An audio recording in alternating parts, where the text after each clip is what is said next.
Hello everyone. Today we are going to start the next portion of control and coordination after finishing the human brain one division, that was the forebrain. Okay. So in last session we have seen the cerebrum, about the cerebrum. So in this session we are going to see the further part of the cerebrum. So you can see here in the next image, in the next slide, the one image is there, cerebrum, is it? So the cerebrum is consisting of different parts or the lobes. Those are the actually the divisions. Okay, so these lobes are present on the surfaces. So you can see in the image the four five are the lobes are present. So those are actually the occipital lobes, temporal lobe, frontal lobe, parietal lobe, and olfactory lobes. So see guys, here according to their function they have got named likewise. So occipital lobes are actually for the visualization, perception. Temporal for the auditory, or auditory means for listening purpose. Frontal lobe, that is for the muscular activities, means for relaxing and contracting. Next, parietal lobe is for the touch, temperature, smell and consciousness. Then olfactory lobes present in the bottom side of a brain, center for smell and not well developed in humans. So it is present at the bottom side of the brain. Next, so it is, as I have told you, olfactory is mainly helps in the smelling out. Okay, and it's not why well developed in human beings, because we are not able to identify that much as compared to the dog. Okay, so that's why in us the olfactory lobes are not well developed one, but in dogs they have well developed olfactory lobe in their brain. Because of them only, because of that only, the dogs can able to identify the anything which is related to the crime and normal things. Okay, so might be you have seen in a series, any movies, is it? So there some crime branches peoples or the police officers, they mostly used to carry with them the dogs, is it, just to identify the crime things. Okay, next, that is the second, midbrain. The midbrain is actually the nerve connecting in between the forebrain, from the hindbrain to the forebrain, from the first part to the third one. Next, hindbrain means what? It's a hindbrain means a lower one, that is a cerebellum. It's consisting of cerebellum, pons and medulla oblongata. So here cerebellum is coordinate voluntary movements. Voluntary means as per our wish. Means if we wanted to do, we will or we can do. Okay.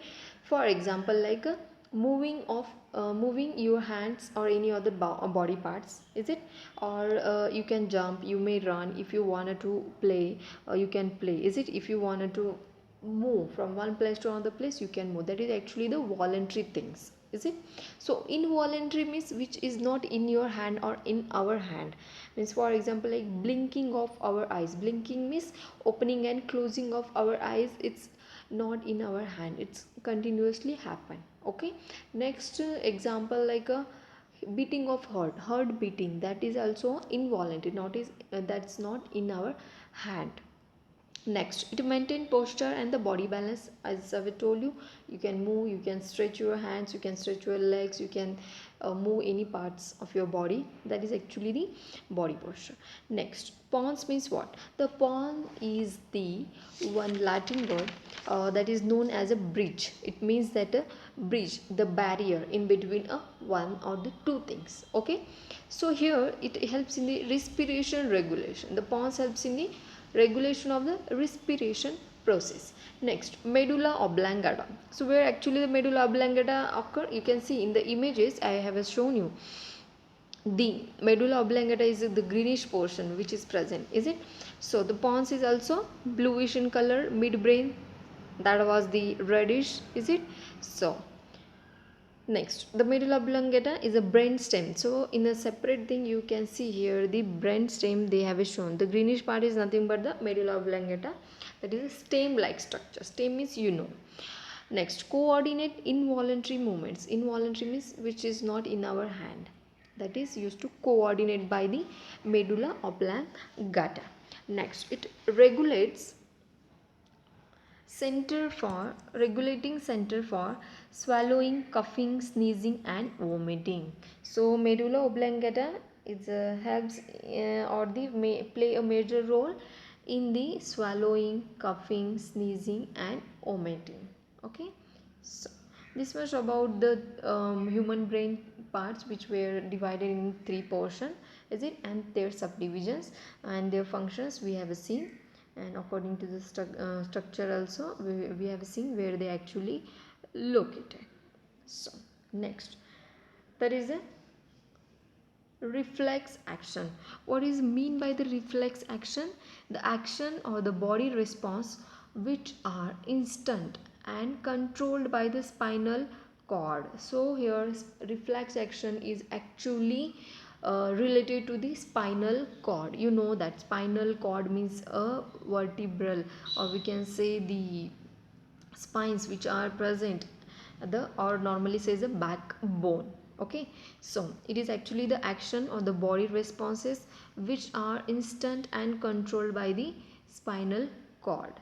Reflex means giving reflection. You know that if the light has what can we say, strike on a particular surface, it will get reflected, then only we can able to visualize those things, is it?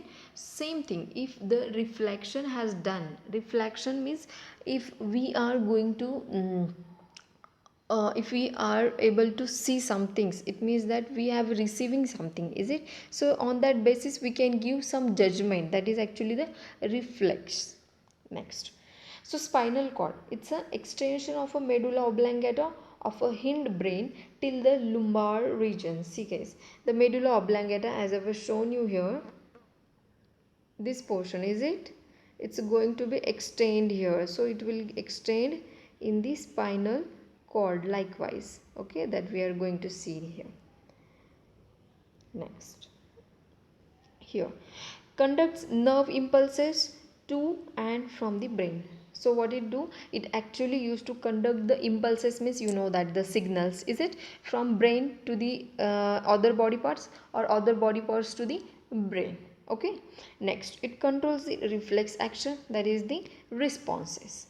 Next, structure of a spinal cord, you can see the spinal cord as I was shown you here, the it's a like this one guys, this is actually the spinal cord.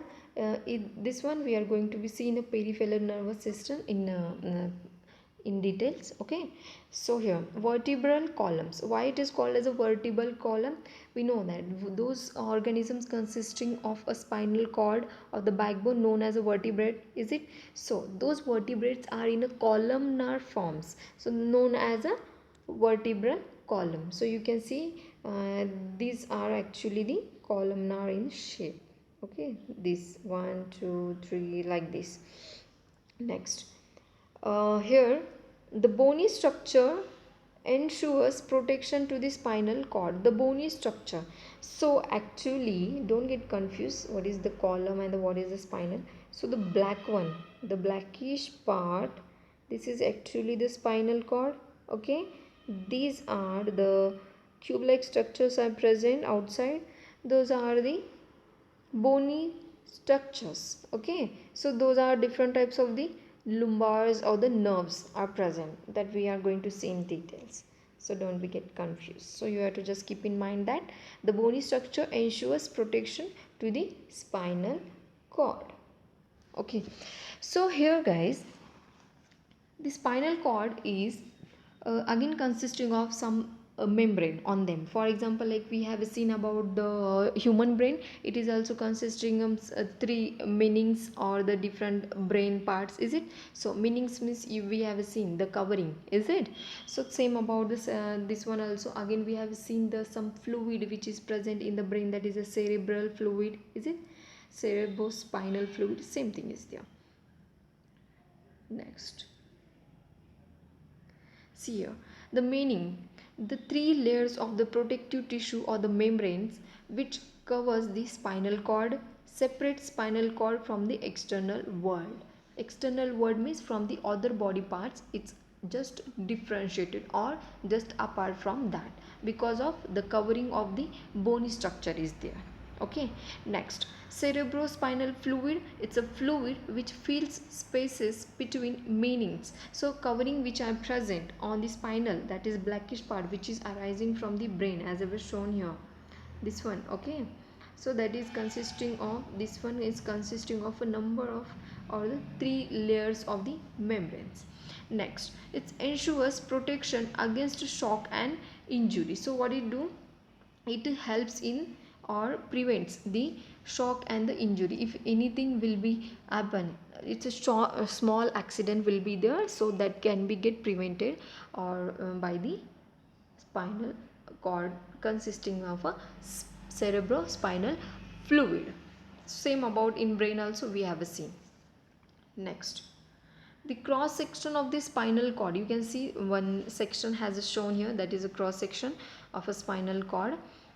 So the different names are there, that is in the dorsal horn, ventral horn, and the white matter, gray matter, spinal nerve, ventral nerves. Okay, dorsal root, ganglion, ganglion, and all these things are, guys, this is for the higher classes like a 12th standard, so you have to just keep in mind for this session only the dorsal horn, ventral horns, and the gray matter and the white matter.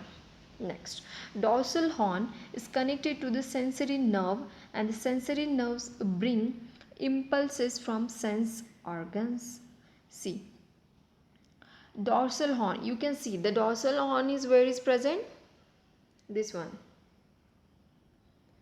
this portion, is it the dorsal, sorry, that is actually the dorsal root, wait, the dorsal horn is present here, this one. Okay, so here the connected to the sensory nerves, it's actually connected to the sensory nerve, you can see the bluish part, this one, the sensory nerve. And sensory nerves bring impulses from sense organs, so where from it used to be bring the signals from the different organs through this bluish region, you can see, is it, that is getting carrying towards the dorsal horn, it means it is going inside the spinal cord. Next, ventral horn, you can see where is the ventral horn, just below the or opposite side of the dorsal horn, see here, this one, the reddish one, is it, so connected to the motor nerve. Motor nerves carry responses from the spinal cord to the organs, so see here, so sensory means it is going to be sensed from the organ to the dorsal horn, means the spinal cord, is it, this is about the dorsal horn.